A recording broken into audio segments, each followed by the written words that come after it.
Nikija utanikuja kunja sijui paka mfungu na friji. Oh, sijui nini, sijui ilikuwa ikawa. Mbona ninakuja bado wajifanya cheza game hapo. Nani? Wewe wajifanya cheza game. Mimi nilikwambia nitakukunja paka kwenye friji.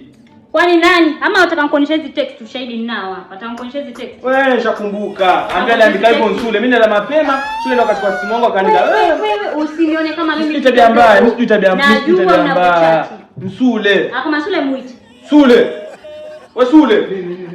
Hilo ni sura lake hilo. Sasa ni changu. Keti. Kunini? Umeiba. Mueleze.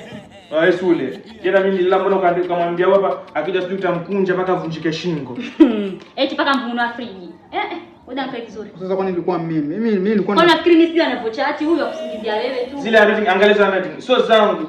So handwriting zako nini? Mimi naandika makubwa. Mimi naandika makubwa. Mimi naandika hivyo ni zangu mimi familia nilikuwa ninapitilia alikuwa angalia nyuso yake utafikiri kinyesi changu. Kamkunje mwenzako. Mbona ananiambia mimi sasa ninakuja hapa na kushangaa wewe sasa kama vipi twendeni? Mkakunje. So ulisema mtanikunja? Mpaka kuna kiwa friji. Nenda na Sule. Mama twende. Nitachapa ngojea mama nieleze. Mimi nitachapa kwa mama yangu anaogopa. Twendeni.